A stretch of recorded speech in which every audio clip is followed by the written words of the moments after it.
Yes, you're right.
Do you want some water? Anything? I've been told I have.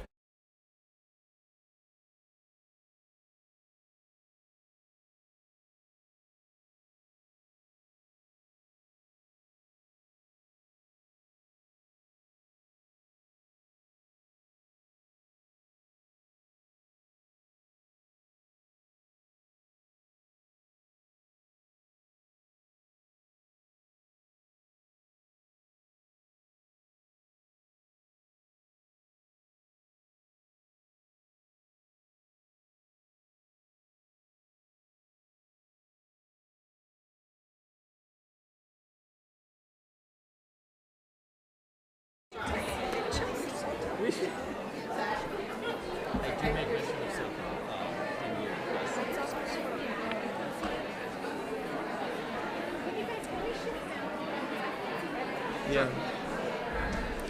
Thank you for the water.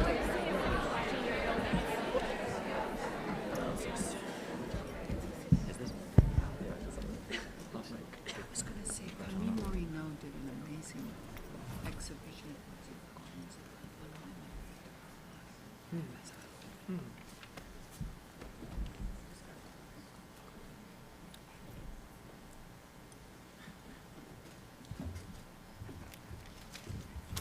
Hello, welcome. I'm Dr. Teresa Avila, Chair of the Annual Conference Committee. It's my pleasure to begin this session. I will briefly tell you about the Annual Conference Committee who hosts this session and nominates the Distinguished Scholar. We also are involved in reviewing ranked submissions to the conference. And I would like to take a moment now, if there's any members of the ACC committee, if you'd like to stand to be recognized for all your labor, I invite you to do that, please. Greg, I see you back there. Anyone else here? Yes. We work regularly all year long on many different matters that support the conference, but the submissions are our primary work. And that could not happen without the Council of Readers. So anyone here from the Council of Readers? Just like to acknowledge you. Council of Readers, yes, appreciate that work. The Council of Readers reads the submissions and is the first line of assessment. Each submission is read 3 times. So I would love to encourage everyone here, if you haven't done so in the past, to consider submitting to the conference. We're a member-driven organization. The conference is what we make it. And if you want to be represented, if you feel that you're missing, your field is not represented, you need to show up and submit. So I really encourage you to do that. It's my pleasure to be here with you and, as I said, start the session. But before I invite Laura Barbata up to the podium, I would like to take a moment to acknowledge 2 very key members of the ACC who support all of our work, Megan Donahue and Mira Friedlander. I'm sure you see their names on all communications. They're so crucial to this conference. They really make a lot happen. You would be surprised, all of their efforts. And before I turn over the podium, I would just like to give my own anecdote in relation to the Distinguished Scholar, who is a really significant scholar, somebody in my graduate school days who marked rigor, someone who we looked for, someone who really introduced innovative concepts about Latin American art, and we really sought out that knowledge. And so I'm really happy to be part of this session. I don't want to give up too much, so I will allow Laura Anderson Barbata, the VP of the annual conference, who is the final and crucial member of the annual conference committee, to come up and introduce the chair of this session. Thank you.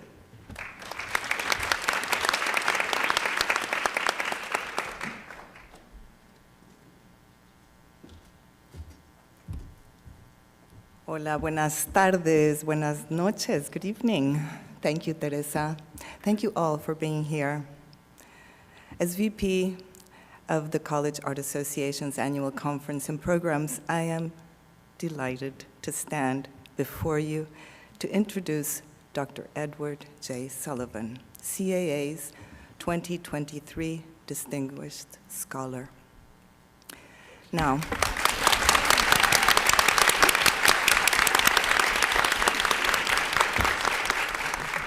if you will permit me, I would like to share with you my perspective, my experience as an artist, as a Mexican artist, and what this means to me.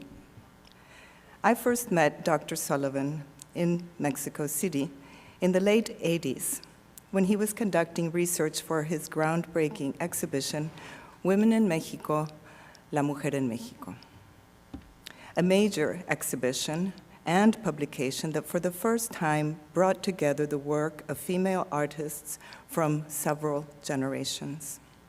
It included the works of established and deceased artists such as Frida Kahlo, Tina Modotti, Leonora Carrington, Remedios Varo, Olga Costa, María Izquierdo, Lilia Carrillo, Lola Álvarez Bravo, and younger at the time, artists, contemporary artists such as Elena Clement, Graciela Iturbide, Flor Garduño, Magali Lara, and more, myself included. Artists who were well known in Mexico, but virtually unknown outside of our own country. The exhibition opened in 1990 at the National Academy of Design in New York and traveled extensively. Now, due to the limited amount of time we have tonight, I won't go into all the iterations of the exhibition and publication, but I feel it's very important to mention that at the time, there was little interest from the north of the work of artists south of the border, other than perhaps Frida Kahlo and the muralists, of course. For us, women and LGBTQIA+ contemporary artists, it was extremely difficult to garner any interest from museums, galleries, curators, critics, historians, or collectors outside of our own country. Dr. Sullivan had lived and studied in Mexico City in his youth. He was fluent in Spanish. He was familiar with our traditions, customs, language, culture, and our history. His interest and respect for our culture was evident. He saw us, and he earned the respect of artists and institutions in Mexico because he presented the work from our perspective. Because Dr. Sullivan's extensive body of work, Women in Mexico, La Mujer en Mexico, exhibition and catalog are but only one of his many accomplishments. And sometimes it isn't even in his CV. But for us, it was transformative. His attention expanded to include the Caribbean, Cuba, Puerto Rico, the Dominican Republic, Colombia, Argentina, Chile, and Brazil, with focus on the work of women, BIPOC, and LGBTQIA+ artists from these geographies. His work is a form of activism. 35 years ago, Dr. Sullivan's scholarship and curatorial work opened doors for many of us from Latin America and the Caribbean. We are being seen today, written about, studied, and recognized not only by a historian the stature of Dr. Sullivan, but by others as well. And our work included in exhibitions and academic publications outside of our local circuits. A lot changed for us. Dr. Sullivan's work has been transformative, especially in relation to the study and elevation of Latin American, Caribbean, Latina, Latino, Latinx art and artists, and for the advancement of women and BIPOC and LGBTQIA+ communities in these regions. Dr. Edward Sullivan, muchas gracias.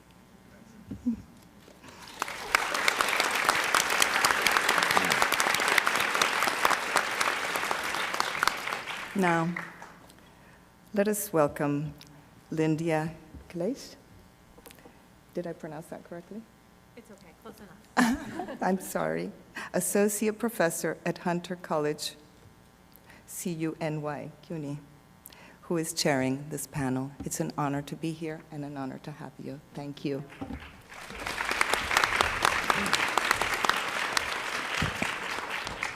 Good afternoon.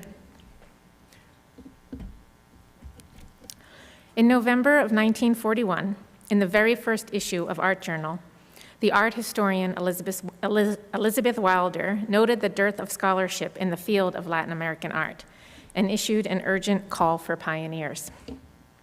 How, Wilder demanded, can anyone ask that baffling and important question, whether there is an American spirit in art, without a glance at the other Americas?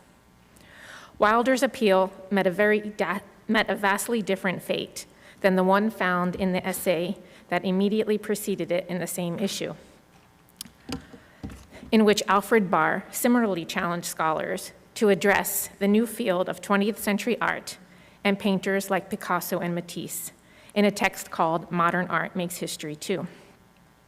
Of course, these two challenges played out very differently, and decades later, Wilder's call remained urgent amidst the background of civil rights battles, identity politics, and the essential and continuing need to have academia reflect changing national demographics.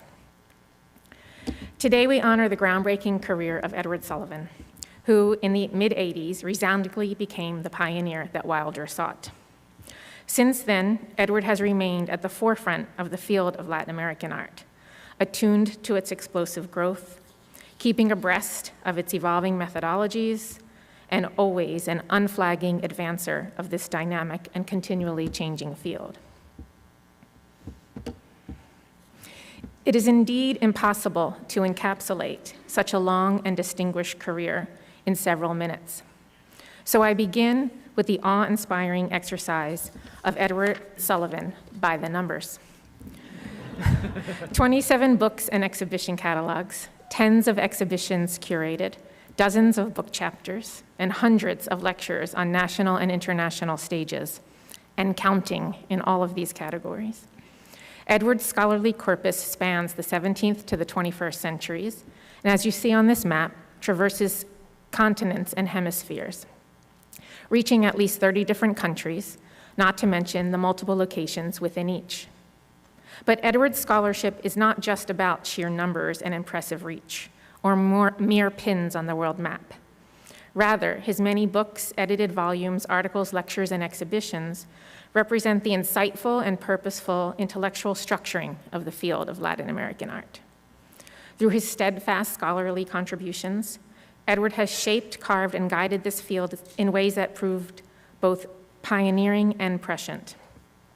With the same kind of broad inclusivity and attention to marginalization as Laura outlined, Edward insisted on a paradigm that included the Latinx and the Caribbean within the rubric of Latin American academia, and embraced the Francophone and Anglophone, as well as the Lusophone and Hispanophone Americas. As the field has expanded and grown, its parameters have been consistently debated in both academic and curatorial circles. The model Edward has insisted upon since the 1980s, steadfastly and with messianic verve, has proven influential and enduring. While mapping out the field he has pioneered, Edward has also insistently refused to stand still intellectually, continually pushing his own boundaries as he expanded those of the field. At the heart of Edward's work, begun as a characteristically object-oriented graduate student at the Institute of Fine Arts, NYU, is careful monographic attention to individual artistic production, starting with work on the Spanish Baroque painter Claudio Coello and his earliest explorations of Latin American artists such as Claudio Bravo, Fernando Botero, and Julio Larraz, and continuing throughout his career, including more recent studies of Francisco Oller and Roberto Burle Marx. Building an encyclopedic knowledge of Latin American artistic production, Edward moves easily through readings of paintings and photographs and installations to analyses of architecture, gardens, and urban design. In so doing, he pushes traditional genre definitions of landscape, still life, and portraiture, and challenges understandings of figuration and abstraction. Edward has compiled this scholarly corpus with keen attention to the ever-growing field, situating himself at its forefront and speaking to his astute awareness of its changes, moving from discussions of national identity to internationalism, from center-periphery relations to globalism, transnationalism, and hemispheric networks, opening the canon to female and queer production, and centering Indigenous and Black creators. Edward's early recognition of curating as an essential form of knowledge production for a young and growing field cannot be underestimated. His exhibitions and catalogs became key vehicles, not only for scholarship, but also for bringing awareness to this long marginalized field. Who can forget the splash made by the dramatic staging of the Retablo de San Bento de Olinda against the spirals of Frank Lloyd Wright's Guggenheim Museum? In other words, if the numbers impress, it's what's behind them resonates. Even though this session focuses on Edward's scholarship, it must be noted that his impressive achievements top his decades as an exemplary citizen in the field around the world, and as a dedicated and beloved teacher and mentor to countless students, from undergraduates to PhDs, also around the world. 4 of his PhD students present their work here today in studies that at once recognize Edward's groundbreaking scholarship and point to its influence and reach. The talks, while focusing on distinct subjects and demonstrating diverse methodologies, bring to the fore the multifaceted nature of Edward's influence, with its intersecting threads of connoisseurship, curating, educating, and innovating. The speakers include IIona Katzew, Department Head and Curator of Latin American Art at the Los Angeles County Museum of Art, and Edward's first PhD student. Estrellita B. Brodsky, Independent Scholar, Curator, and founder of Another Space in New York. Sean Nesselrode Moncada, Associate Professor at the Rhode Island School of Design, and Joseph Shaikewitz, PhD candidate at the Institute of Fine Arts, and Edward's final PhD student. Before I pass the podium to our first speaker, I close by saying that it is a personal honor to introduce this session, marking the distinguished career of Edward J. Sullivan. It has long been a privilege to learn from Edward, from even before I knew him, when I was an aspiring art historian reading his work and visiting his exhibitions, to when I was his PhD student at the IFA, and continuing until today as his colleague. Anyone who knows him is in awe of his tireless energy and grateful for his generosity, and fully cognizant that the body of work produced by his never-ending intellectual curiosity, and that we honor here today, has been a sincere labor of love. Edward Sullivan is a distinguished scholar, to be sure, but he is also an excellent human being. Thank you.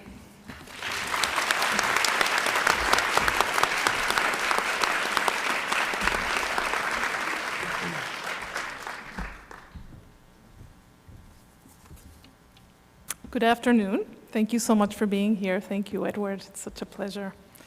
Let me just get settled. Okay. It's a great pleasure to be here today to celebrate Edward Sullivan's Distinguished Scholar Award. Edward has mentored and inspired generations of students, as you can see from the cross-section of today's presenters, and has remained a vital source of support and inspiration for so many of us as we have gone to build our own careers. A pioneer in the field, when I first arrived in New York City in the early 1990s, and I'm dating myself, Edward was about the only game in town teaching Latin American art. At NYU, he offered courses ranging from modern Mexican, Latin American, and Caribbean art. For those of us of Latin American or Latino background, he created a space where our own culture was valued and studied on the same level as the more standard offerings of art history at the time. In the process, he helped create and validate an entire field and give visibility to artists and histories seldom taught anywhere. Edward traveled incessantly throughout Latin America. As a young graduate student, I happily tagged on as the exhibition coordinator of one of his shows at the Museo de Bellas Artes in Santiago in Chile. I don't know if you remember that, Edward, but I do. He was always bringing back suitcases brimming with books that he eagerly shared with his students, and we looked forward with anticipation to combing through his library after every trip. A gifted and empathic teacher, Edward's curiosity is boundless. He's constantly striving to learn something new and has been exceptionally receptive to what his students consider worth turning their attention to. His openness, generosity, and unconditional support has been a gift to many of us as we found our way through the maze of our discipline. Those of you who know Edward are aware that he has had a parallel career as a prolific curator. Working with artists and real objects has been a continual source of joy for Edward, who has a deep understanding of how academia and curatorial work are profoundly intertwined. Perhaps this is why so many of his students have taken up jobs as curators, established exhibition spaces, and Estrellita's another space here is a brilliant example of that, or have taught directly with artists and objects. I know many of you gathered here today know this to be true of the Edward experience. For today's panel, I thought I'd honor Edward through one painting, which I recently acquired for the Los Angeles County Museum of Art. It not only happens to be a work by perhaps my favorite 18th century New Spanish painter, Juan Patricio Morlete Ruiz, but what makes it especially meaningful is that it was Edward who, knowing of my long-standing interest in the field, and the artist in particular, led me to this picture in a private collection in Italy. Morlete Ruiz was one of the most important artists of his generation. Although his fame has been largely overshadowed by Miguel Cabrera, he was a highly refined and methodical artist. At the age of 16, Morlete moved from his native San Miguel de Allende in Guanajuato to Mexico City, where he apprenticed with the celebrated mulatto painter José de Ibarra. There he became part of a highly educated group of painters involved in the establishment of an informal academy of painting in the 1750s, and then again in 1768. His great versatility contributed to his rapid ascent and his association with several viceroys. As expected, he fulfilled numerous commissions for religious orders, but also excelled in the depiction of secular subjects, such as this magnificent still life or bodegón of Mexico's local flora and fauna, which was recently acquired by the Museo de América in Madrid. Casta paintings, and these are 3 examples in LACMA's collections, and portraits of notable individuals, including the splendid work known as Man with Clocks, which I recently argued is a likeness of the Spanish royal bureaucrat Francisco Leandro de Viana, known as the Count or Conde de Tepa. A highly interesting body of paintings are his copies after fashionable French works. He painted over 24 views of the ports of France after Claude-Joseph Vernet, known through prints by Charles-Nicolas Cochin and Jacques-Philippe Lebas. The works you see on the screen, also from LACMA's collection, belong to one of 2 sets completed between 1769 and 1772, the year of Morlete's death. They are no doubt among the best viceregal landscapes ever created in Mexico.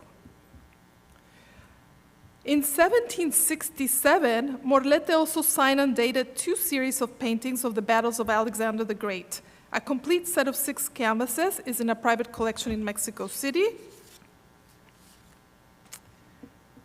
while 3 pictures, including LACMA's newly acquired painting, are known from a second set. The works, which are distinguished by their brilliant coloring and complex spatial treatment, are based on a suite of prints after paintings by Charles Lebrun.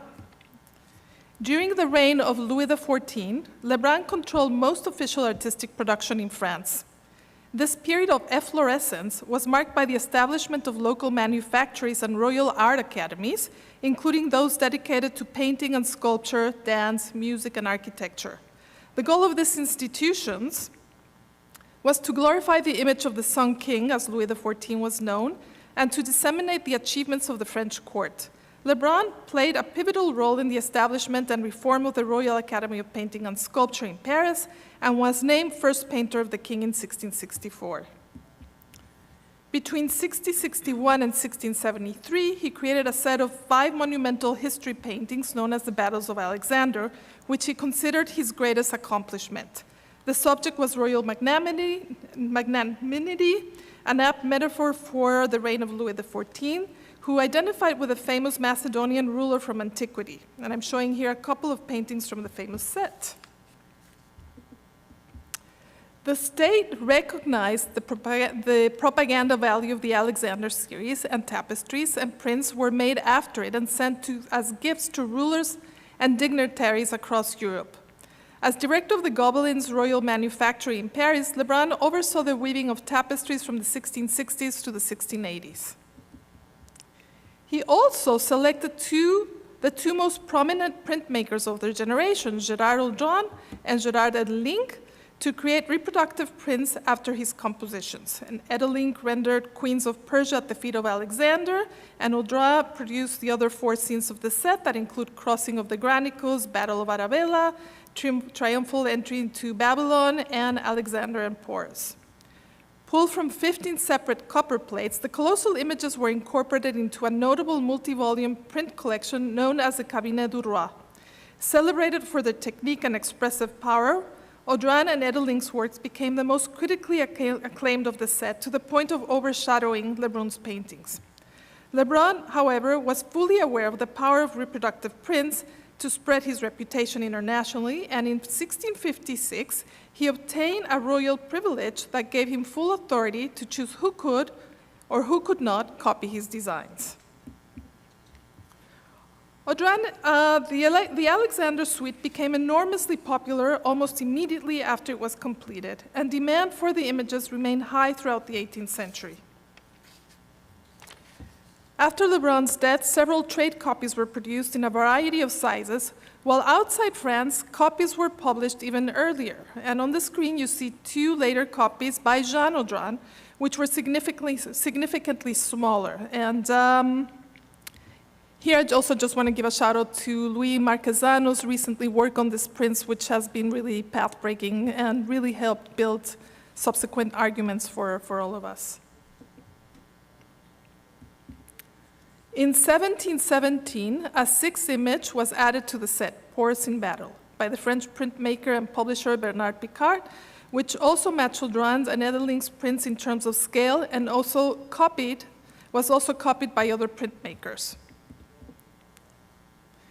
Given that one of Morlette's set, and likely also the second incomplete one, had 6 scenes, including Porus in Battle, and that his description of the triumphal entry into Babylon presents the original printed image in reverse orientation, it is likely that he had access to one or more of the later suites, such as the print by Jean Audran that you see here. There is ample evidence of the circulation of the Alexander prints in New Spain. As early as 1719-20, Juan Rodriguez Juarez referenced the central figure in Porus in Battle, with his back to the viewer, to portray the muscular treasure chest-wielding soldier in his adoration of the kings, painted at the behest of Viceroy Baltasar de Zúñiga y Guzmán, Marqués de Valero, for the main altarpiece of Mexico City's cathedral. This illusionistic work was one of the artist's most consummate masterpieces. By referencing the last battle scene engraved in 1717 by Picard, Rodriguez Juarez demonstrated his awareness of the most important artistic novelties of the time. Along with other artists from his circle, he had established an informal painting academy by 1722 and undertook the reform of painting.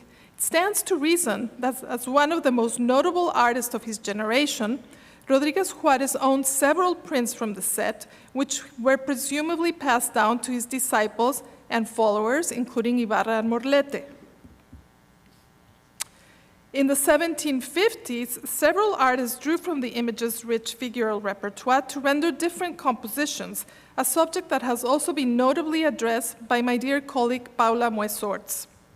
At the time of his death, Cabrera owned a suite of 8 framed prints of Alexander, and he also possessed a set of 5 canvases of the history of Alexander, 3 on stretchers and 2 loose, which could refer to paintings by his own hand, Morlete, or an unknown artist. In his Diálogo de la Historia de la Pintura en México of 1860-61, José Bernardo Couto, the former president of the board of directors of the Academy of San Carlos, also mentioned a series of small paintings of the history of Alexander by Nicolás Enríquez, which suggests that the subject was taken up by several artists in Cabrera and Morlete Ruiz's immediate circle. And here I'm showing you another painting in LACMA's collection by Nicolás Enríquez, where you can see that he clearly borrowed the figure of the treasure-wielding figure from Rodríguez Juárez's work, which in turn is based on the Picard print. And here you see the works by Rodríguez Juárez, Enríquez, and Morlete together. And this is a recent installation shot from LACMA's Traveling Exhibition Archive of the World, where I was able to juxtapose the two paintings with the original print by Picard in the Getty collection, just to give you a better sense of scale and the interplay of these images. That the set was important within the context of academic training is also attested to by their presence in the probat inventory of Jerónimo Antonio Gil, the Spanish engraver who came to Mexico City in 1778 and founded the Royal Academy of San Carlos in 1783. So why does this matter? Morlete's two sets of the subject hold special interest in part for what they reveal about the working methods of New Spanish painters and their engagement with a range of French academic imagery prior to the official formation of the Academy of San Carlos. It seems logical to assume that because artists shared sources, they also engaged in discussions about how to translate black and white prints into color, especially within the context of academic gatherings.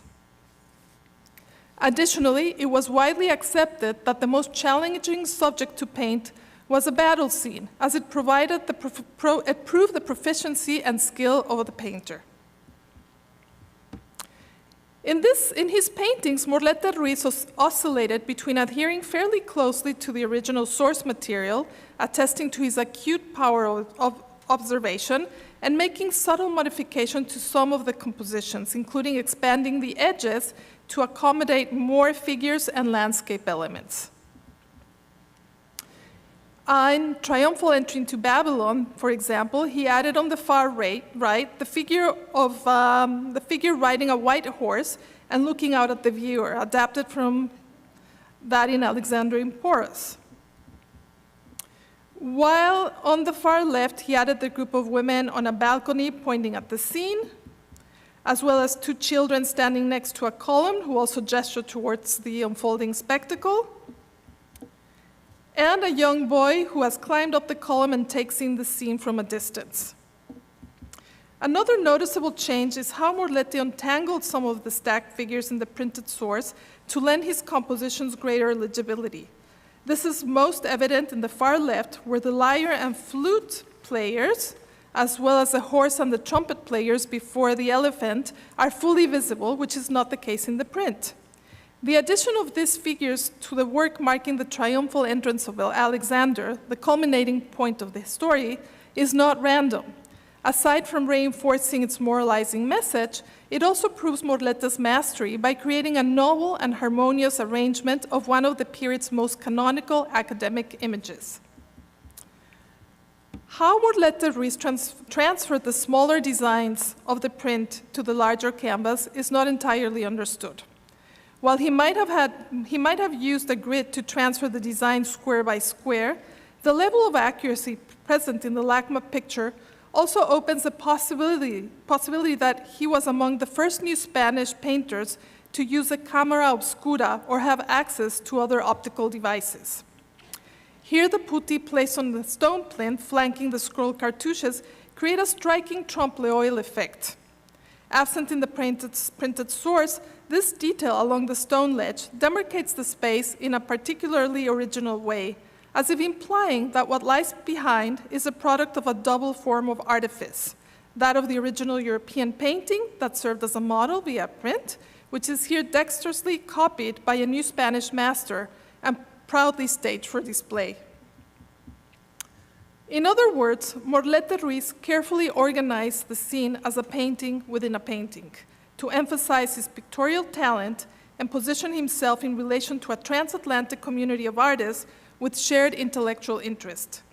Morlete's sets of the Battle of Alexander clearly embody the academic pursuits of New Spanish painters going back to the generation of Rodriguez Juarez, and ultimately the internationalization of artistic taste of which they fully partook. Commenting on the pervasiveness of replicas, the Sienese polymath Giulio Mancini noted that a copy was preferable when painted so dexterously that it tricked the viewer, as it then contained the art of two artists. Although there are virtually no extant theoretical texts by 18th century New Spanish painters, they were certainly attentive to Spanish, Italian, and French artistic treatises, as well as to other theoretical works. And it is not difficult to imagine that Morlete was attuned to similar notions about the value of copies and emulation. The idea itself of emulation cum admiration was even codified in the Spanish Diccionario de Autoridades of 1726, in which an emulator is defined as, quote, one who with dignity imitates, competes with, and follows the footsteps of the virtuous, end of quote. As you can see, to wrap it up, a painting that may appear to be a straightforward copy is often much more, and can offer powerful visual commentary on the creative process of local painters. As curators and scholars, we are privileged to engage in these exercises of slow looking. For this particular new toy, and for much more, I have Edward to thank. Thank you, Edward.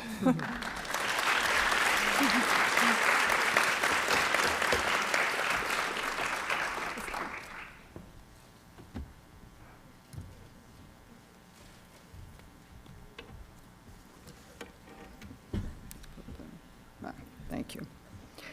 I like to think of this well-known map by Torres Garcia as symbolic of Edward J. Sullivan's impeccable and scholarly dedication to refocusing our attention on the art of Latin America and Latino artists from South and Central America, the Caribbean, and the United States.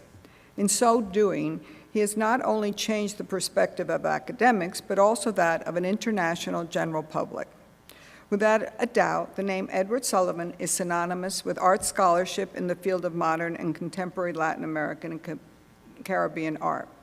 Today, I will discuss how Edward's curatorial scholarship has directly affected my own work. But first, I would like to talk about how my personal friendship and close professional respect for Edward has evolved over the past 25 years.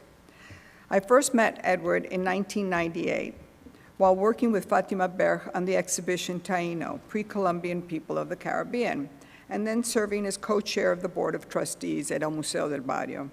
At the time, Edward was an enthusiastic and generous member of the Museo's Advisory Committee. It's fair to say that an exhibition and mutual passion for the arts of the Caribbean and Latin America is what brought us together. It's also fair to say that despite my family roots in Venezuela and Uruguay, I would not have pursued my subsequent studies or activism in the field had it not been for Edward's encouragement, inspiration, and support. Having received an MA from Hunter and written my thesis on the male figure of the work of French Impressionist painter Gustave Caillebotte, it was only thanks to Edward's enthusiasm that I had the impetus and courage, frankly, took a lot of courage, to apply to the Institute of Fine Arts, NYU's PhD program, and to specialize in Latin American art. I might also mention, as an aside, that Edward, it seems, has taught at NYU, and please correct me if I'm wrong, since 1979 or early 1980? For over 50 years, a half a century? Clearly, Edward, looking at you today, you must have started at the age of 5. But through my coursework and subsequent PhD research in the field, I expanded my knowledge and interest in Latin America with many of Edward's eye-opening courses that responded to my own belief that art history should take a transnational approach, exploring the ways in which artists actually work and think across national borders and cultural divides.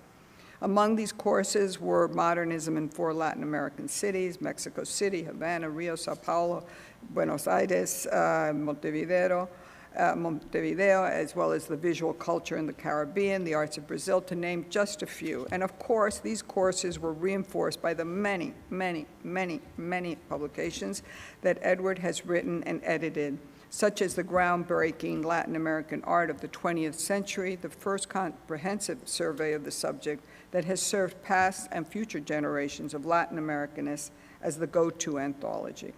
It was the inspiration of Edward as the quintessential scholar-curator that I wish to speak to today. Following Edward's example, I was able to use the information gathered through my studies and dissertation to create a series of exhibitions on the achievements of a generation of artists from Latin America who established themselves in post-World War II Paris. As a scholar-curator, Edward has organized numerous groundbreaking exhibitions that many have mentioned here, but that broke Latin American and Caribbean art out of the academic silos and onto the radar of broader international audiences. I will name just a few of these that have resonated with my own research and curatorial approach of giving access to works seldom if ever seen by U.S. public that is too often unaware of the richness of our cross-cultural traditions and achievements. Edward's exhibition, Brazil, Body and Soul, featured artworks from Brazil's Baroque and modern periods, revealing ideas about the sensorial and the spiritual that had shaped Brazilian art over 4 centuries. It's amazing that the exhibition drew upon religious, secular, indigenous, Afro-Brazilian, modern, and contemporary art, a scope that today we're more familiar with, but at the time it was hard to forget that extraordinary, enormous centerpiece imported from Brazil, reconstructed and installed inside the Guggenheim's iconic rotunda, a towering 5-story 18th century altar from Pernambuco. An incredible feat of diplomacy and breadth of scholarship. The exhibition included artists often showing at this scale for the first time in the United States, including Ligia Clark, Elio Tisica, Tarsilo do Amaral, and Tunga, to name just a few. Edward's show at the America Society, observed Milagros de la Torre, was the first monographic show of the Peruvian American artist and featured over 40 object-based photographic works that examine issues related to violence, memory, and identity as a socio-political construct in order to critique government violence and surveillance. Edward has never been one to shy away from more difficult subjects, and in so doing, he highlighted the ways that trauma, both physical and emotional, manifest themselves across Milagros' practice and the archives she mines. And of course, Edward's interest in the Caribbean has been a constant throughout his teaching and curatorial practice. We all welcome the opportunity to see Impressionism in the Caribbean, Francisco Oller and his transatlantic world, that traced the career of Puerto Rican painter Francisco Oller across the Atlantic and between Europe and the Caribbean. Taking a transcontinental approach was integral to my future work. The exhibition highlighted the influence of European movements as Oller developed his own unique modernist style, synthesizing realism and impressionism, and revolutionized painting on the island. Needless to say, we were also thrilled to finally see Oller's iconic Velorio, a monumental painting that we had only seen in 3x4 slide presentations that was actually not stamp size, but rather a commanding 9 feet by 15 feet. But throughout these 3 exhibitions, to name only a handful of the many, many exhibitions he has curated, Edward's scholarship and dedication was and still is palpable and inspiring. It has heartened me to similarly advocate for the works by artists from Latin America and its diaspora within a global international perspective while valuing the local context from which each came.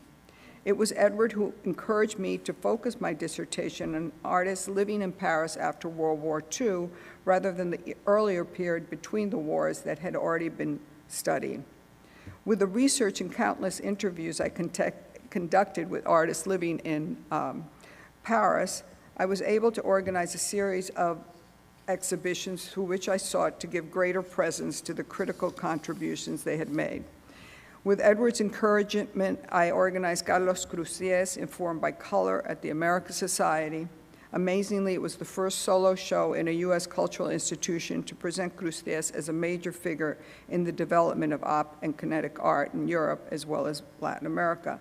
The exhibition explored the artist's radical approach to activating color as a participatory act. Informed featured Cromosaturación, a light installation initially conceived by Cruzies in 1965, as well as his innovative early Fisichromias. Unlike artists such as Mark Rothko and James Turrell, who are well known for works that employ color as contemplative experiences, Cruzies took a different approach to color that prioritized the viewer's active engagement with color as a democratic act through movement and immersive experiences pushing the boundaries of art into everyday life as constantly changing and liberating. Further building on my dissertation research, I organized Soto, Paris and Beyond, 1950 to 1970 at the Gray Gallery, Museum of NYU. And I must say, looking at this audience, it does feel like a family. And I see so many familiar faces, including Lynn Gumpert and Sean, who worked on this exhibition, and Deborah Cullen, and they're too numerous to mention, but it is a community that has circled around Edward as our central star. But I organized this exhibition that focused on Venezuelan-born artist Jesus Soto as a key figure of the Paris avant-garde from 1950s on. Born a century ago in Ciudad Bolívar, he was widely recognized in Europe and Latin America for his pioneering kinetic innovations, but far less known in the United States. Taking a page from Edward's approach, I looked at Soto's work from both a local and international perspective. I underscored that his utopian concept of an art for the people was well established before his move to Paris as a direct result of his Venezuelan experiences as an extremely poor child who then benefited from newly liberalized arts programs in mid-1940s Caracas. I also wish to recognize the importance of the transnational exchanges possible in World War II Paris, where Soto became an active and influential member of the avant-garde. In a way similar to Edward Oyer's exhibition, the show reflected upon the interconnectedness among artists that included Soto's interaction with those in Paris, such as the Latin American artists of the Mahdi, as well as with the international artists of Group Zero and the New Realists. At the Paris Museum, I presented the first U.S. museum survey of Argentine artist Julio Leparc Form into Action. I presented a retrospective survey of Leparc's wide-ranging practice since his move to Paris in 1958 up to the present, and an examination of his impact on his contemporaries within both the Latin American and European post-war avant-garde and subsequent generations of international artists. It was a long overdue exploration of Leparc's pioneering role in 20th century art history as a major figure whose innovations in the fields of light, movement, and perception were critical to the aesthetic theories of interaction and spectatorship. And I must say it was very heartwarming because we welcomed over 140,000 visitors in just over 3 months. Most recently, my activities at my nonprofit gallery called Another Space continue to reflect a mission and scholarship closely related to Edward's curatorial approach. Established 8 years ago in 2015, Another Space's mission is to broaden awareness and appreciation of works by artists from Latin America and its diaspora within a global context while respecting their local origins. With a collaborative spirit and often taking on difficult subjects, the shows are curated in-house or by guest curators. This first exhibition was curated by Clara Kim on the prolific career of Paulo Brodsky, where he lives, from Recife, Brazil, where he lives and works. And it was I think it was an appropriate introduction to the space since Brodsky is a Brazilian artist known for his involvement with international male art movements and extensive Fluxus archives. One of the advantages of being a small organization is that we've been able to be reactive to current events or recent exhibition, as with the Second Sex, in which we showcased a selection of works by over 20 Latin and Latino women artists from different regions and generations.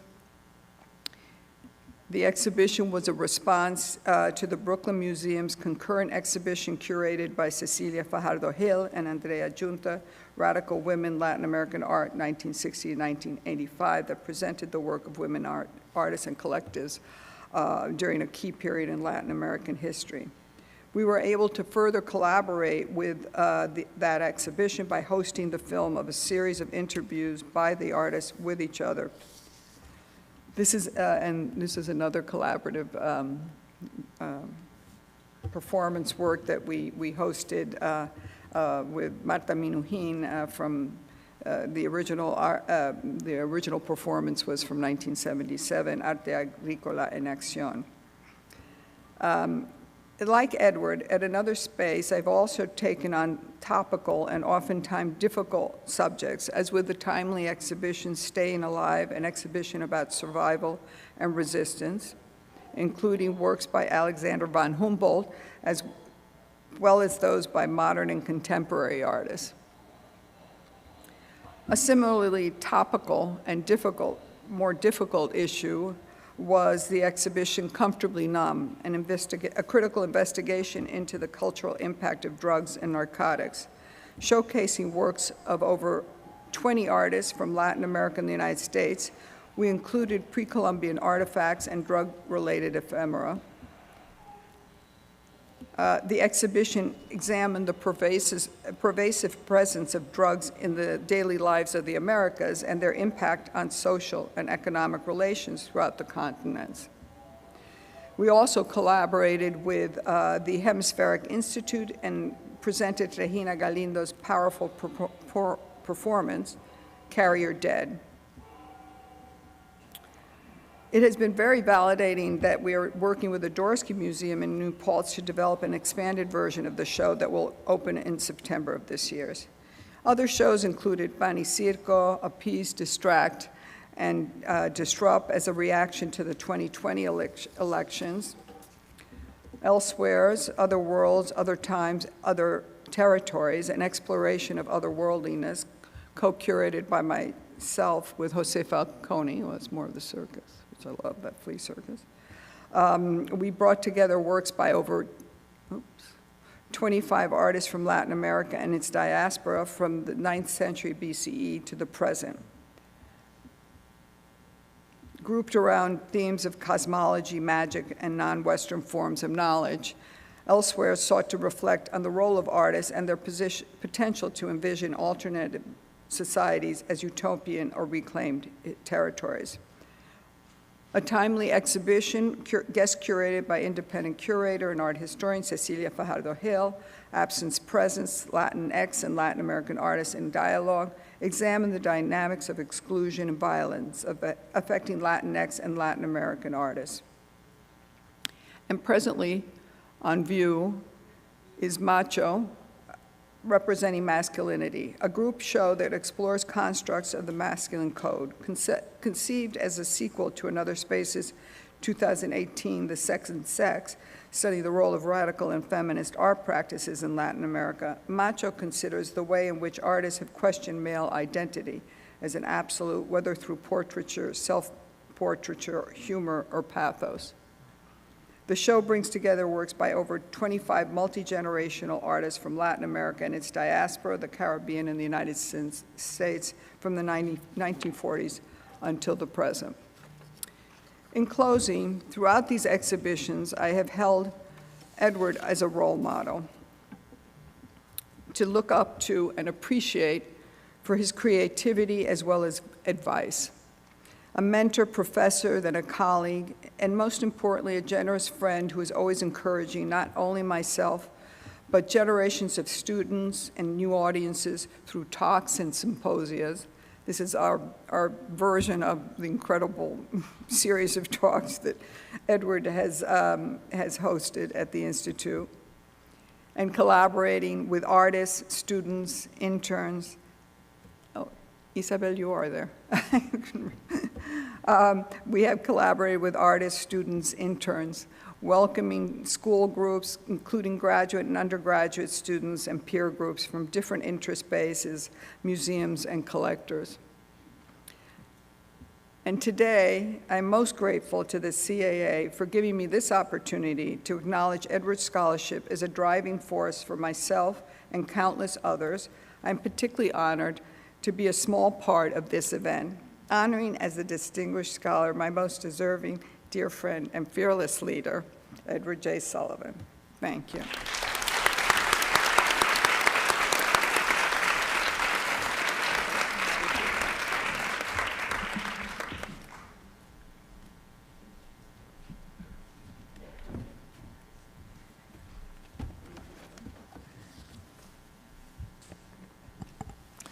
Good afternoon, everyone.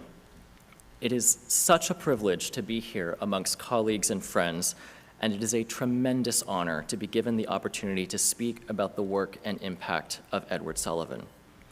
His scholarship and teaching have been instrumental for the field, for a generation of scholars, and for me, both personally and professionally.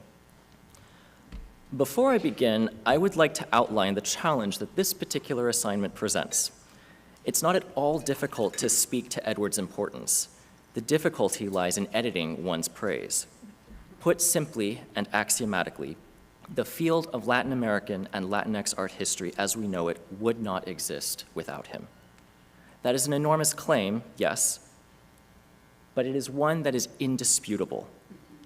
One need only glance at a list of the books written, volumes edited, catalog essays published, reviews submitted, and exhibitions curated to gain a sense of how prolific he has been over the past decades. From Roberto Burle Marx to Milagros de la Torre, Juan Soriano to Edouard de Valcarrier, Edward has covered the map.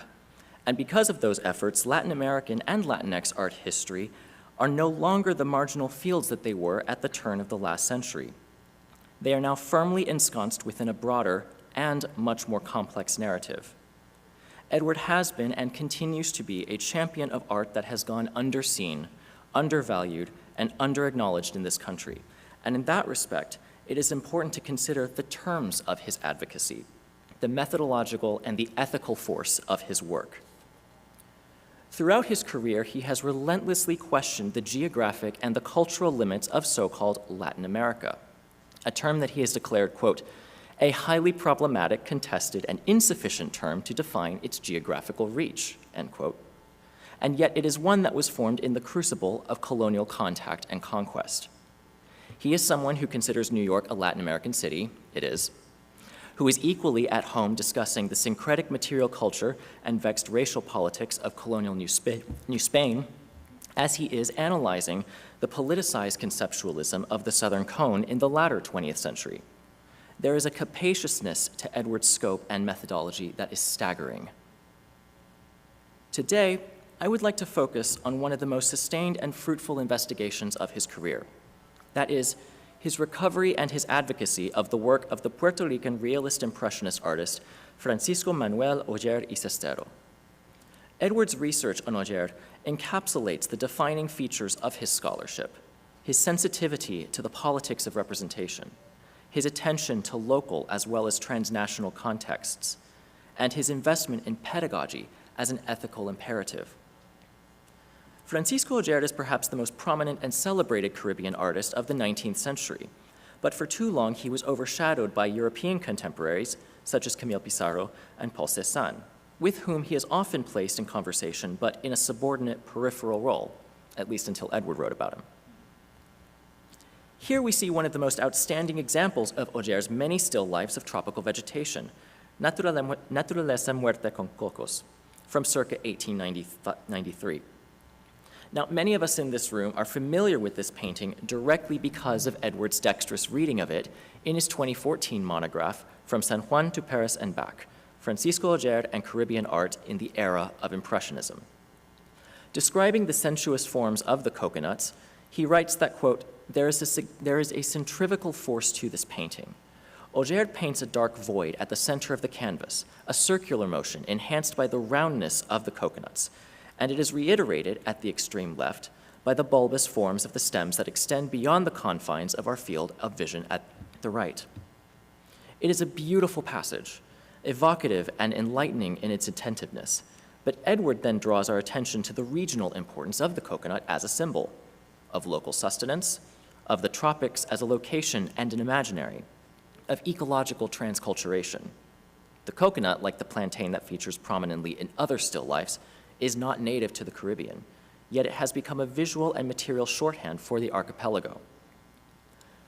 As Edward notes, Oller's painting represents an effort to define the telluric features of an island on the brink of political convulsion, in the form of the Spanish-American War that resulted in the neo-colonial acquisition of Puerto Rico by the United States as an unincorporated territory, a status which persists to this day. It is essentially a portrait of the island, and so it is fitting that the painting was paired with a late self-portrait of the artist at the entrance to the landmark retrospective exhibition, Impressionism and the Caribbean, Francisco Auger and His Transatlantic World, co-curated by Edward for the Brooklyn Museum. The show reunited over 80 works by Auger, situating him firmly within an international array of both contemporaries and predecessors. For many of us here, it was a revelation, and Estrellita attested to that just now. And Edward's reading of the coconut still life exemplifies his broader approach to Auger, both in the written word and in the gallery space. He zeroes in on the diplomatic and syncretic valences of these seemingly innocent fruits. And although he places the painting within a longer lineage of still life, from Francisco de Zurbarán to Albert Eckhout, he never loses sight of the artist himself or the work itself. Such a layered reading of the work advances several claims, and the first of these is actually delivered not in the 2014 Auger monograph, but in the earlier paradigmatic text, The Language of Objects in the Art of the Americas, from 2007. Here, the Auger still lifes make a brief appearance in a chapter on naturalezas vivas, a term that Edward uses to signal how such depictions, in his words, embody meaning within the realm of the senses, speaking in nuanced tones to the realities that directly touch the lives of those whose gaze meets them, end quote. The language of objects locates the material object as the nucleus of the production of the Americas, as a coherent and yet paradoxically heterogeneous subject. The object as an entity and a category forms the cornerstone of his scholarship as a whole. In his introduction to the Americas Revealed from 2018, he distills the importance of the object to its affective essence. He writes, "Objects take hold of the imagination. They represent other things, situations, and persons. They carry with them a multitude of associations regarding circumstances and places. Objects may be artifacts that elicit memories, or they may be relics of ownership," end quote. But equally important, if not more, is how that object is represented. In Language of Objects, he expands the definition of object to give rightful attention to the human body, and, more precisely, the representation of the colonized human bodies of the indigenous, African, Asian, and mestiza inhabitants of this so-called New World. How things are depicted is, in many ways, much more telling than the real form of the objects themselves. And so while Auger's still lifes of fruit do not directly represent the human subject, through Edward's analysis we can begin to perceive how they carry connotations of human labor, environmental exploitation, racialized hierarchies. When we behold Auger's plátanos amarillos dangling by a cord and exhibiting various stages of ripeness, we not only place them in conversation with earlier 17th century Spanish still lifes, which feature similarly suspended elements in a quiet monastic arrangement, but we are also attuned to the centrality of the plantain and the banana and other tropical commodities to the visual, economic, and racial regimes of the Caribbean in a broader global imaginary. Plátanos amarillos recalls the hanging fruits that we see in another work by Auger, which draws out these valences even more potently. And this is, of course, Auger's most celebrated painting, the monumental El Velorio, or the Wake. As my fellow panelists have attested, this canvas carries a tremendous affective impact due to its sheer size and compositional density. We see a baquiné, a raucous celebration of the life of a dead child, which derives from Congo practices and rituals. And here it takes place in a bohío, or a modest dwelling. There are 24 figures of various races and ethnicities who are engaged in activities ranging from singing and playing to, in the center, intense reverence for the child. And yet there is a tension to the scene that derives from its unresolved action, which grows more perplexing the longer that we look at it. A man at the extreme right grabs a machete from the wall, and at the extreme left another man pours a bottle of rum on another figure's head, who is embracing a woman. Edward likens El Velorio to contemporaneous naturalist paintings in France, which depicted realistic scenes of poverty and economic strife as a means of social critique, and a movement with which Auger surely would have been familiar due to his frequent trips to Paris during this period. Indeed, after being shown at the Ateneo Puertorriqueño in February 1894, El Velorio ultimately made its way to Europe, having been intended for exhibition at the Paris Salon of 1895. And yet, as Edward instructs us, we must not and cannot view this painting strictly from the vantage point of Europe. The content is so highly specific to Puerto Rico that, as he writes, it becomes, quote, an encyclopedia of sorts of the racial makeup of the country, from the black former slave to the white landowner, and including the mixed race inhabitants of the college, and the corrupt lower bourgeois priest and chaplain, end quote. El Velorio is so thoroughly the product of a transnational artist that any orthodox reading cannot do it justice. And so it gives the lie to the tired binary of center and periphery that artists like Auger defied by their very existence, and that Edward has spent a career interrogating. This, then, is the second claim that forms the heart of his scholarship. He is most drawn to artists whose personal and professional trajectories disregard, complicate, or confuse the limitations of place, particularly when it comes to defining that ever-slippery construct of Latin America. It is not simply a geographic interrogation. More profoundly, it is a methodological one, which places overlooked figures like Auger on equal footing with their European counterparts. This is a claim that is explicitly and powerfully outlined in the introduction to From San Juan to Paris and Back that I would like to read now. I do indeed wish to push back against a persistent perception upheld by reliance upon a now outmoded and unacceptable canon or hierarchy of aesthetic values that privileges certain artists and works within the history of 19th and early 20th century art. I do not wish to place Auger as an ancillary component of the larger conversation sustained by the realist, impressionists, or post-impressionists, mainly of French origin, but rather to situate his work and that of his contemporaries in the 19th century Caribbean front and center in the discourse of incipient modernity, a modernity that was often defined by strikingly different visual inflections than the work of artists elsewhere, and which followed a chronological or stylistic development that did not necessarily adhere to those of artistic centers across the Atlantic. The anxiety of influence looms large in the field of Latin American and Latinx art history, and it has the tendency to spur a defensive posture on the part of its proponents, who often advocate for legitimacy, but do so on normative terms. Edward's work on Auger lays out a thesis statement for the field in general, and it is one that he has imparted to his students. Do not remain enthralled to the genealogies of influence and causality. Instead, seek out lineage, reciprocal dialogue, mutual engagement. This, I think, is the greatest lesson of Edward's work with Auger and his scholarship more generally. It is ultimately a lesson that takes pedagogy and collaboration extremely seriously. It's telling that Edward devotes an entire chapter to Auger's depiction of La Escuela del Maestro Rafael Cordero. The work is a curious combination of genre painting and portraiture, showing a scene of the teacher, Rafael Cordero, who was a self-educated Afro-Puerto Rican who in 1810 established a free school for children regardless of race or socioeconomic standing. We see the teacher engaged in the process of instructing his students and perhaps trying to retain control of that classroom, and it's a specific form of labor that would have resonated with Auger. The artist himself was a committed pedagogue, having founded and administered several art academies during his lifetime.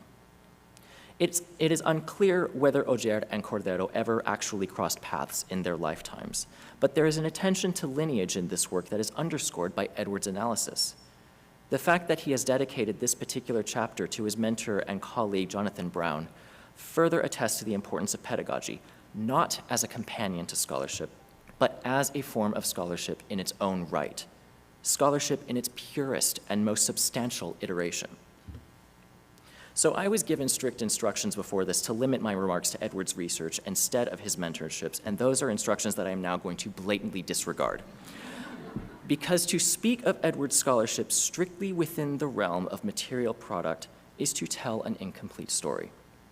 Every single one of the hallmarks of his research, his questioning of the limits of Latin America as a construct, his insistence on the object as a carrier of ideas and imaginaries, his dedication to uplifting underrepresented and marginalized voices, his truly peripatetic, wide-ranging curiosity. These are all lessons that he has imparted to those of us who are extremely fortunate enough to call ourselves his students.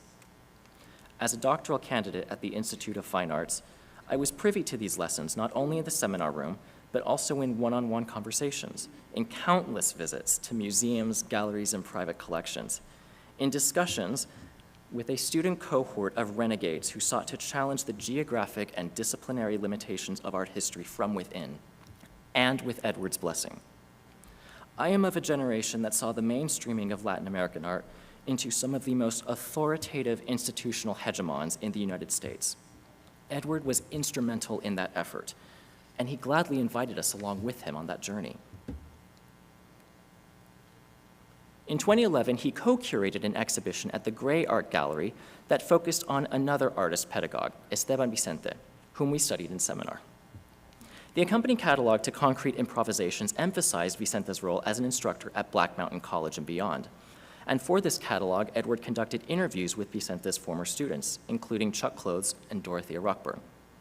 He wrote that for Vicente, quote, his best thinking or creating derived from contact with others, yet he did not wish to impose his ideas. He would not instruct in the conventional sense, but rather suggest ways of thinking, end quote. Edward's pedagogy takes a similar approach, for it is grounded in a rigor that is matched only by his generosity. His work at the Institute of Fine Arts has been paramount to the development of the broader field, with the foundation of the Roberta and Richard Huber Colloquium on the Arts of Visual Culture of Spain and the Colonial Americas, the creation of the Latin American Forum, and the establishment of the annual Symposium of Latin American Art. The last of these initiatives began in 2016 as a friendly challenge to doctoral students at the time, myself included. We were offered the opportunity to develop programming to advance scholarship in the field, and it could take any form whatsoever as long as we were willing to organizing it. That is an astounding amount of trust to place in one's students, and the result 7 years later is an annual, multilingual international symposium dedicated to highlighting emerging scholars, and it's still entirely student organized. It is one of the proudest and most genuinely collaborative efforts of my graduate experience at the IFA. Indeed, the student-teacher relationship is central to Edward's larger scholarship, and it's one that receives its full due in his work. The first chapter from San Juan to Paris and back begins, unusually for an academic text, with a personal recollection. He writes, "My first encounter with Auger was as a graduate student of art history reading Lynda Naucklin's book, Realism, in which she discussed the relationship of the Puerto Rican painter's most well-known canvas, The Wake, to images of death and burial by his teacher, Gustave Courbet. It's a frank and moving testimony to the power of our training to inflect our intellectual trajectories. And there is a beautiful analogical symmetry at work here, Courbet and Auger, Naucklin and Sullivan. I and my fellow alumni of the Institute of Fine Arts, and current students, I must add, are unbelievably privileged to be part of that lineage. With respect to my own scholarship, Edward has had an immeasurable impact. The Auger project, as I like to think about it, produced 2 formative graduate seminars that I took as his student. The first, Latin American Artists in Paris, radically expanded my understanding of what and where Latin America is. It was my first introduction to Auger, and it also marked the very beginning of my research on Jesus Soto and kinetic art. The Paris seminar is also how I was first introduced to Estrellita all those years ago, who was at work on a Soto exhibition at the Gray Art Gallery, with which I eventually assisted in very modest ways. The second was my final graduate seminar, Caribbean Art at the Crossroads of the World. That seminar was timed to coordinate with the exhibition of the same name that was held at the Studio Museum, the Queens Museum, and El Museo del Barrio, and it was decisive in promoting an understanding of what Edward calls the borderless Caribbean, and I double-checked the syllabus, that is the wording. This included not just the Greater and Lesser Antilles, but also cities such as New Orleans, Caracas, Cartagena, and, of course, New York. This was the seminar that seeded in my mind the conception of petroleum as an engine of Caribbean economies and imaginaries, a latter-day refined material that derives from a colonial history of extraction, including the sugar economy, which was a topic of substantial inquiry in that seminar, which included a considered look at Auger's depictions of sugar plantations like Hacienda La Fortuna. This was my own version of encountering the relationship between Auger and Courbet, and it led directly to the formulation of my dissertation topic and eventually my first book. So many of Edward's students are in this crowd, and it is indeed like a family reunion. He has changed the field of art history, not just in his writing, organizing, and tireless curating, but also in shaping and nurturing a generation of scholars to whom he has lovingly and generously passed the torch. He is the champion for all of us, conceiving of scholarship as an inherently collaborative, open-ended, collective practice, which is something we need much more of in this field. And so I must repeat, in quite literal terms this time, that the field of Latin American and Latinx art history as we know it simply would not exist without him, because we would not be here in this room.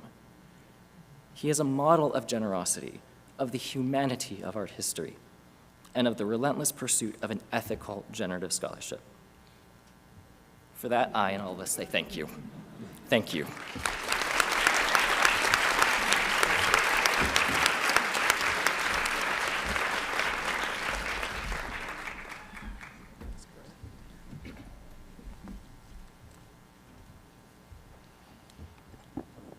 Hello, everyone. Thank you for sticking with us through this evening. It's a pleasure to be here as we celebrate Edward together this afternoon. My presentation, titled Unplaceable Intimacies, Unimagined Horizons, may at first seem like a roundabout way to honor Edward's impact on our field. That is, it does not tap into his vast bibliography per se, and instead deals with a body of work that's been overlooked for quite some time. But it's in this spirit that I see this talk as very much an homage to our honoree. Working with Edward since arriving at the IFA 2 years ago has proven a constant reminder that it's not just okay, but necessary to venture into the lacuna of art history, to situate ourselves in areas that our disciplines long deemed off limits. Where for Edward, that looked like delving into the fullness of art in Latin America at a time when such a pursuit was quite unthinkable. In the case of the research I'll present, it's inspired a centering of trans subjects and genderqueer politics within our understanding of early 20th century art.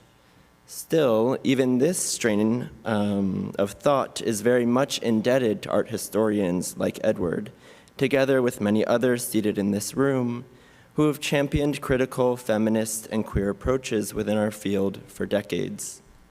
And it feels fitting to be able to recognize Edward's foregrounding and generous framing of women identifying and LGBTQ modernists here at CAA, where he helped to form the Gay and Lesbian Caucus in 1989, what lives on today as the Queer and Trans Caucus. While my talk represents research at an early stage, foreshadowing some of the topics I hope to develop into a dissertation, it's in these incipient moments where the example Edward has long modeled feels especially meaningful, an ethos of forging new paths while bringing others along with you. So thank you, Edward, for always holding the door open and for adding to a world of thought where the work I and so many others hope to do becomes possible and fostered in community. We're looking at a painting that has eluded scholarly attention for nearly a century. This large-scale portrait by the Mexican artist Nahuel Olin, to my knowledge, has never before been the subject of a single text or even mention. If you know otherwise, I would of course love to speak later. Completed in the late 1920s from Olin's rooftop home in Mexico City's historic center, the view from which recedes into a colorful vista, the painting centers on an anonymous, fabulous femme subject, albeit one rendered illegible for many decades. This work was first published in the catalog for a 1992 retrospective of Olin's work in Mexico City. At the time, it appeared with the title Hombre con bata de cera roja, or Man in Red Silk Robe. By the late 90s, it was sold by Andre Siegel, a noted collector of Olin's paintings, and purchased by patrons in California, whose holdings of works by women artists it belongs today. Under their custodianship, the portrait has borne the names Saturday Night Transvestite and the Mexican Transvestite in Red Dress. These titles, I want to suggest, tell us a great deal about the obfuscation of trans subjects within the writing of art history. Their misgendering and mistranslation of gender-variant life in Mexico map on to both the permutations of language since the late 20th century and the painting's movement into a global North context, whose terms for queer genders and sexualities tend to eclipse those specific to other parts of the globe. In my rejection of these titles and proposal of an alternative, Travesti on the Rooftop, I seek to make an intervention whose goals are twofold. First, I aim to recuperate a subject whose specific trans-feminine identity, what in Mexico, as I'll explain, aligns more closely with the category travesti, offers a rare aesthetic point of entry into the politics and history of dissident genders from 1920s Mexico. And second, I hope to articulate a framework that dwells in the specificities of genderqueerness beyond the US, allowing us to rethink received narratives of modern art through the prism of a specifically Latin American transfeminist theory. But first, a bit of context. When Nawe Olin executed this painting, she was in the midst of a series of striking self-portraits in which pleasurable excess and blissful jouissance converse with the terrain of Mexico City. Following a split from the influential artist Dr. Atol, Olin was living alone in her rooftop home and beginning to take her artistic career and status as muse into her own hands.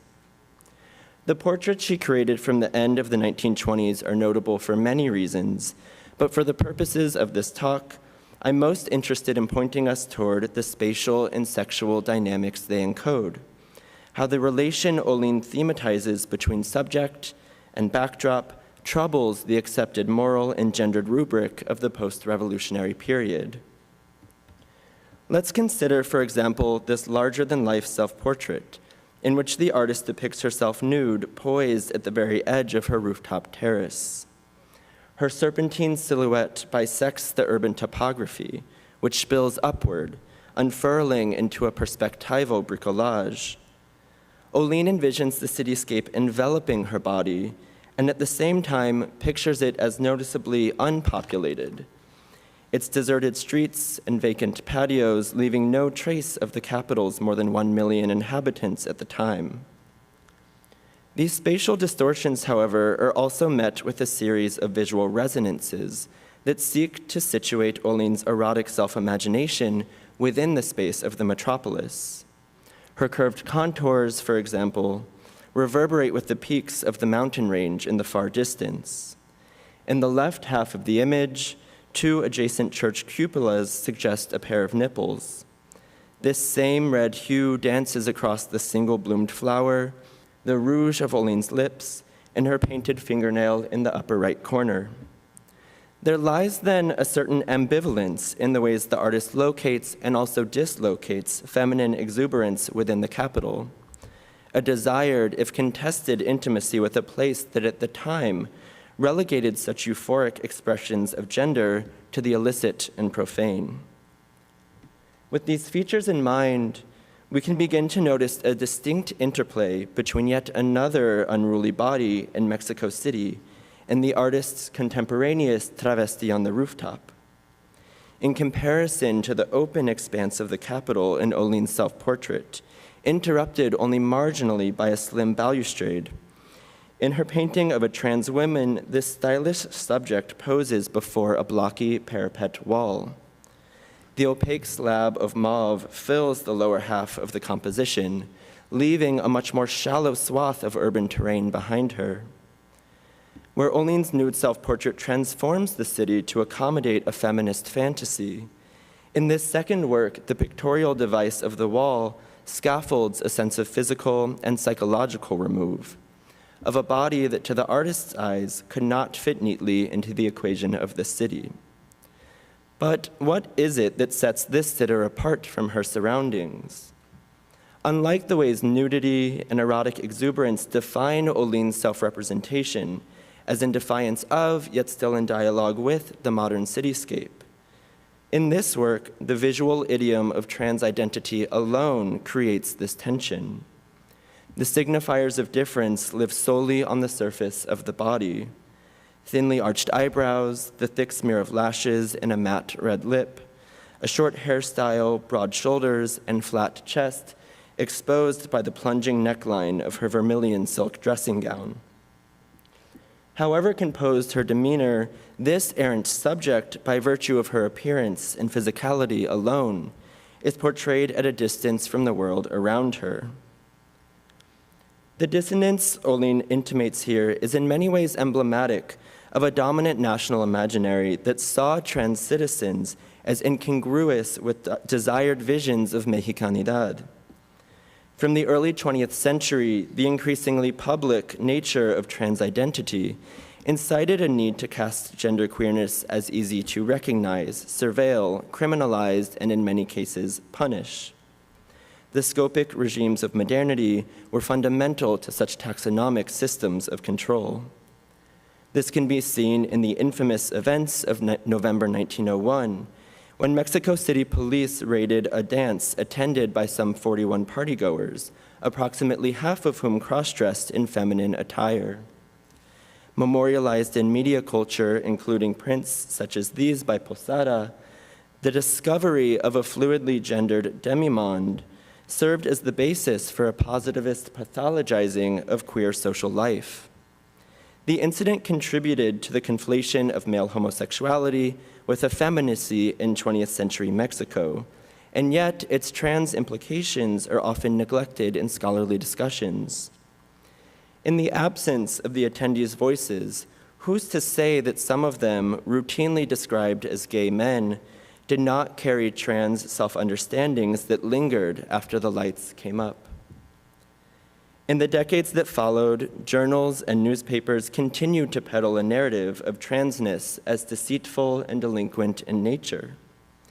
To cite but one example, some of the only photographic traces of trans life we have from this period come from a group of images taken at a notorious Mexico City prison that circumscribe queer effeminacy and trans embodiment with carceral space.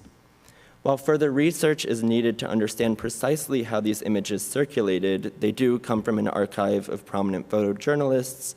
They relate in ways to visual typologies common among criminologists and sexologists that worked rather successfully to pathologize trans subjecthood. If modern visual culture emerged as a particularly effective tool for the state to demarcate trans identity and its supposedly corrupt nature, this history can also be understood in relation to the failings of spoken language to describe gender nonconformity in pellucid terms. For example, one Mexican journalist encountering a group of effeminate men and travestis in a state prison in 1933 disparaged these subjects as, quote, incongruent, incomprehensible beings who are neither women nor men. It would not be until the late 1970s that the Portuguese-derived term travesti entered the vernacular of Mexico City, gradually replacing such pejorative precursors as sexual inverts, men dressed as women, or the reductive misnomer homosexual. And this is where the issue of translation that I mentioned earlier comes in, where travesti lives on in large swaths of the Spanish and Portuguese-speaking Americas as a proudly held marker of identity. Its presumed English complement, transvestite, what's currently used to title Olin's portrait, belongs to a distinct history of linguistic transmutation. Understood by many in the US as an epithet, a vestige of medicalized definitions of gender deviance, the term was absorbed first by transsexual, and beginning in the 80s, the more capacious transgender. For these reasons and others, I follow the scholar Brodsky, who has written that, quote, the tensions between trans and travesti as identificatory categories are often untranslatable. Travesti then offers a provocation to the terms of genderqueerness that dominate the West, connoting a regionally specific transfemininity, unconditioned by anatomical or medically alterable determinations. As theorists, including Marlene Ware and Malu Machuca-Rose, have argued, travesti highlights an embodied refusal against not only available descriptors of sex and gender, but also of correct, virtuous citizenship. It's within this context of travesti as a lived experience of knowing dissidence that I seek to resituate Olin's portrait, entering it into a history otherwise obscured by its previous names. The work foregrounds a subject that the state long deemed incongruent, yet whose patent glamour and daytime presence refuse to disappear into the margins of visibility. At the same time, this painting asks questions that I hope further a lineage of queer and feminist thought that our honoree has long promoted. Questions about how we attend to such ways of feeling, being, and being seen that wondrously exceed the logic of national belonging. Thank you, and congratulations again, Edward.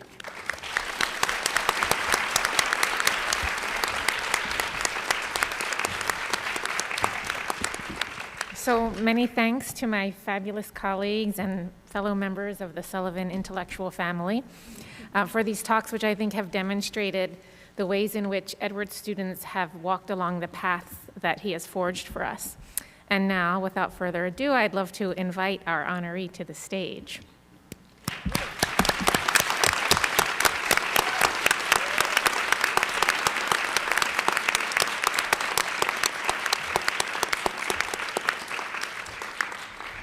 So I am very humbled and I'm very thrilled, and I want to address you all as my dear friends, my dear colleagues.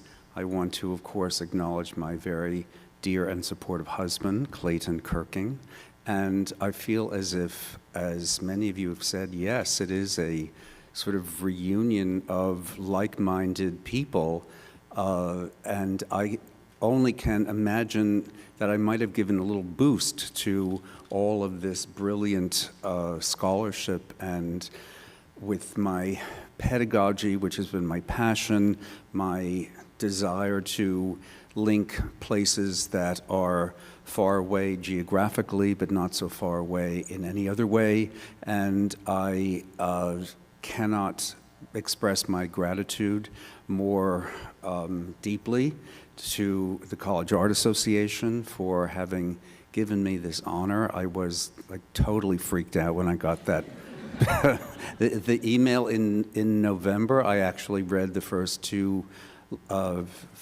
sentence and then put it away for 2 days, and I thought, oh God, I don't deserve this. It's not me. But anyway, I'm not a person to bask in the limelight, but I am basking in your love and affection, which comes out in not only these very beautiful discussions of your own work and some words about mine, but also looking around to see the people that have enriched my life so much and will continue to do so, and I hope that I will play a role in enriching yours and in continuing our work and continuing our, as several people always remind me, la lucha continúa. And así es, porque la lucha es una lucha espiritual e intelectual, y estamos todos involucrados en esa lucha para bueno, en pro de nuestras pasiones, en pro de nuestros intereses intelectuales, and we have to just keep that, keep that going and inspire our friends and our students and everyone else. So I couldn't possibly be more grateful, and thank you so much to each and every person. You all mean something very, very special to me, and I am eternally grateful for that. Thank you.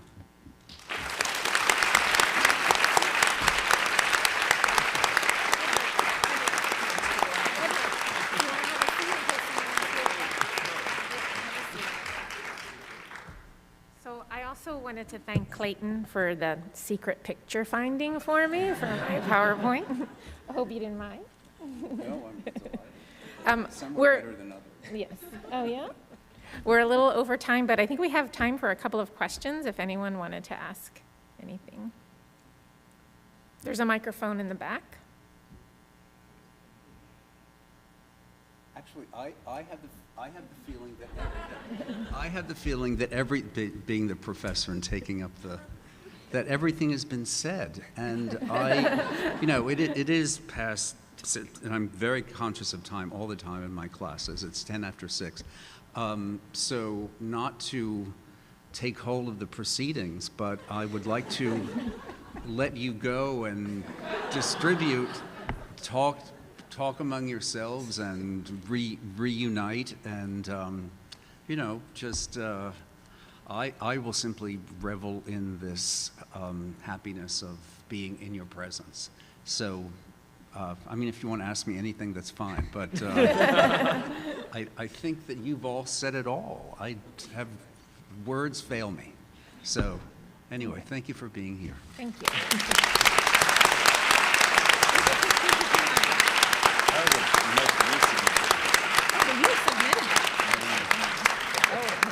Thank you, everyone.